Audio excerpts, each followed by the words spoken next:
दोस्तों, आज से चैत्र नवरात्र शुरू हो रहे हैं। नवरात्रों की आपको व आपके परिवार को हार्दिक शुभकामनाएं। माता रानी आप सभी को खुश रखे, प्रसन्न रखे। जय माता की। दोस्तों, मैं वीना गौतम, एस्ट्रोलॉजर, वास्तु कंसल्टेंट और रेकी मास्टर। हम आपको नवरात्र की व्रत कथा, पावन व्रत कथा विस्तार से सुनाएंगे।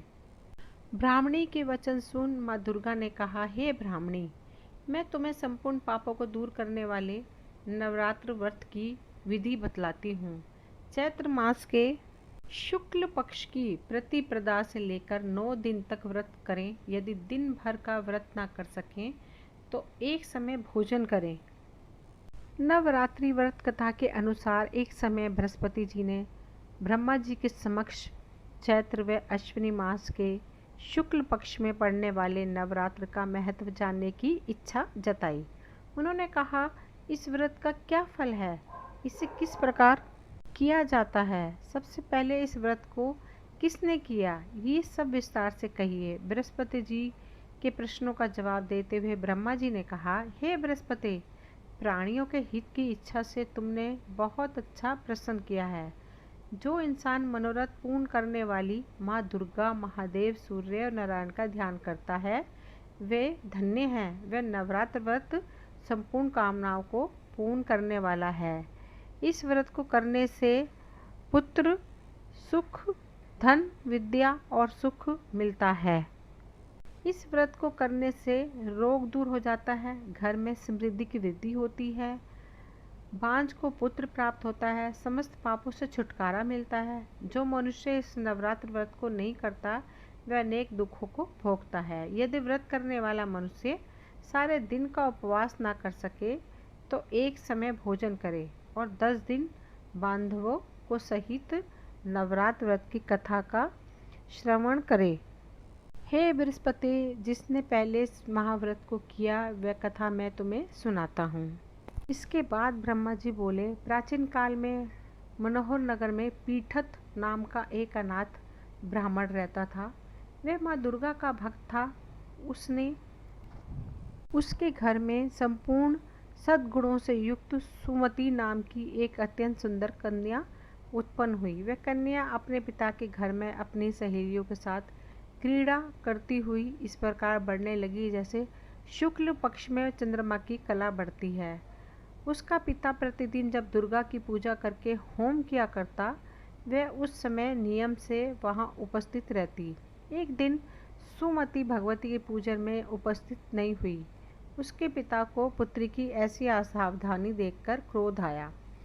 वह पुत्री से कहने लगे, अरे दुष्ट पुत्री, आज तूने भगवती का पूजन नहीं किया, इस कारण मैं किसी दुष्ट और कुष्ठ रोगी या दरिद्र मनुष्य के साथ तेरा विवाह करूंगा।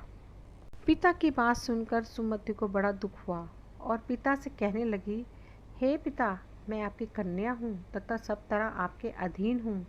जैसी आपकी इच्छा हो वैसे ही करो, चाहे राजा से, चाहे कुष्ठी से, चाहे दरिद्र से, जिसके साथ चाहो मेरा विवाह करना चाहो कर दो, पर होगा वही जो मेरे भाग्य में लिखा होगा। क्योंकि कर्म करना मनुष्य के अधीन है पर फल देना ईश्वर के अधीन है। कन्या की निर्भयता से कहे हुए वचन सुन उस ब्राह्मण ने क्रोधित हो अपनी कन्या का विवाह कुष्ठी के साथ कर दिया।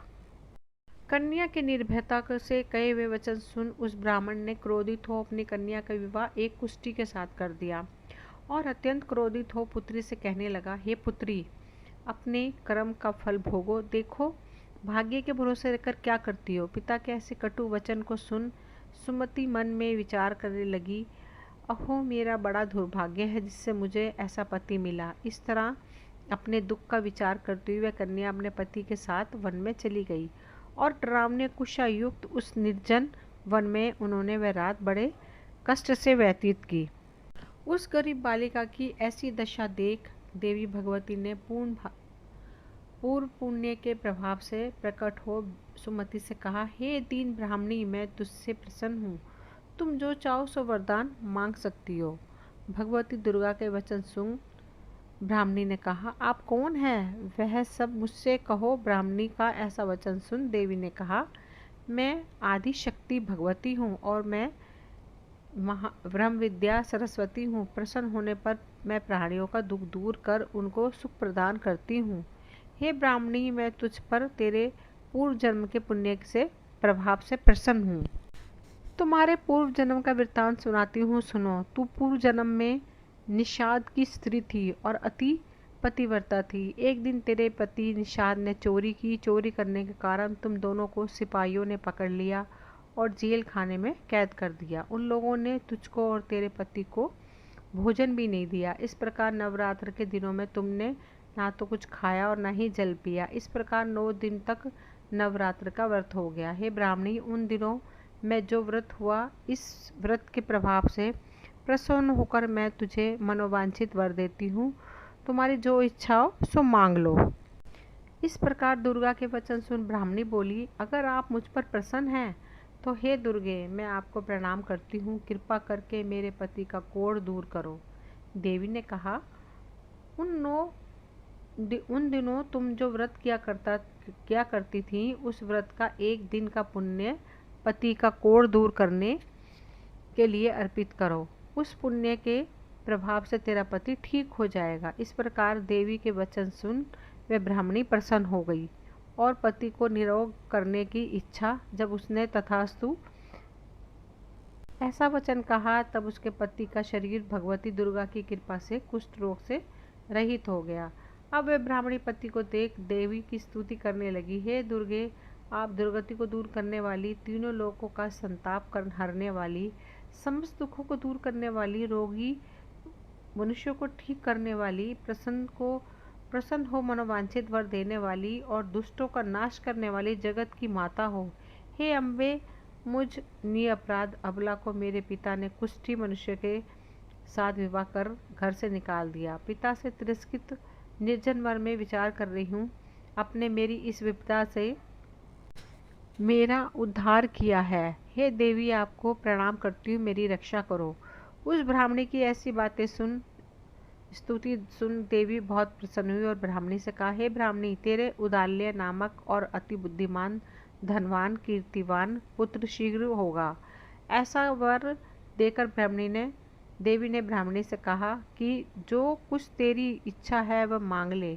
सुमति ने कहा, हे भगवती दुर्गे, अगर आप मुझ पर प्रसन्न हैं तो कृपा करके मुझे नवरात्र व्रत की विधि का विस्तार से वर्णन करें। ब्राह्मणी की वचन सुन माँ दुर्गा ने कहा, ब्राह्मणी, मैं तुम्हें संपूर्ण पापों को दूर करने वाले नवरात्र व्रत की विधि बतलाती हूँ। चैत्र मास के शुक्ल पक्ष की प्रतिपदा से लेकर 9 दिन तक का व्रत करें और दिन भर का व्रत ना कर सके तो एक समय भोजन करें। शुभ मुहूर्त में घट स्थापना करें और वाटिका बनाकर उसको प्रतिदिन जल से सींचे। महाकाली, महालक्ष्मी और महासरस्वती की मूर्तियां स्थापित कर उनकी विधि सहित पूजा करें। विजोरा के फल से अर्घ्य देने से रूप की प्राप्ति होती है। जयफल से अर्घ्य देने पर कीर्ति, दाख से कार्य की सिद्धि होती है और आंवले से सुख की प्राप्ति और केले से अर्घ्य देने से आभूषणों की प्राप्ति होती है। इस प्रकार पुष्पों और फलों से अर्घ्य देने व्रत समाप्त होने पर 9वें दिन विधि विधान हवन करें। खांड, घी, गेहूँ, शहद, जौ, तिल, बिल्व, बेल, नारियल, दाख और कदम जैसी विभिन्न सामग्रियों से हवन करें। आंवले से कीर्ति और केले से पुत्र की, कमल से राजभव सम्मान की और दाखों से संपदा की प्राप्ति होती है। खांड, घी, नारियल, शहद, जौ और तिल तथा फलों से होम करने से मनोवांछित फल की प्राप्ति होती है। व्रत करने वाला मनुष्य इस विधि विधान से होम कर आचार्य को अत्यंत नम्रता के साथ प्रणाम करे और यज्ञ की सिद्धि के लिए उसे दक्षिणा दे। इस प्रकार बताई हुई विधि के अनुसार जो व्यक्ति व्रत करता है उसके सब मनोरथ सिद्ध होते हैं तथा इसमें तनिक भी संदेह नहीं है। इन 9 दिनों में जो कुछ दान आदि दिया जाता है उसका करोड़ों गुना फल मिलता है। इस नवरात्र व्रत से अश्वमेघ यज्ञ का फल मिलता है। हे ब्राह्मणी, इस संपूर्ण कामनाओं को पूर्ण करने वाले उत्तम व्रत का तीर्थ, मंदिर अथवा घर में विधि के अनुसार करें। ब्रह्मा जी बोले, बृहस्पति जी, इस प्रकार ब्राह्मणी को नवरात्रि व्रत विधि बताकर देवी अंतर्ध्यान हो गई। अतः जो मनुष्य या स्त्री इस व्रत को भक्ति पूर्वक करता है वह इस लोक से सुख प्राप्त कर अंत में मोक्ष की प्राप्ति करता है। ब्रह्मा जी की बृहस्पति जी से कहते हैं कि यह इस दुर्लभ व्रत का महामत्य है। जो मैंने तुम्हें बताया। ऐसा सुन बृहस्पति की आनंद प्रफुल्लित हो गए और कहने लगे कि हे ब्रह्म, आपने मुझ पर अति कृपा की है जो मुझे इस व्रत का महत्व सुनाया। ब्रह्मा जी बोले कि हे बृहस्पति, यह देवी भगवती संपूर्ण लोकों का पालन करने वाली है। इस महादेवी का प्रभाव को कौन जान सकता है। बोलो देवी भगवती की जय। दोस्तों, मुझे उम्मीद है कि आपको ये कथा पसंद आई होगी। अगर पसंद आई हो तो लाइक, शेयर और सब्सक्राइब ज़रूर करें ताकि आगे आने वाली वीडियो की नोटिफिकेशन समय समय पर आपको मिलती रहे। जय माता की।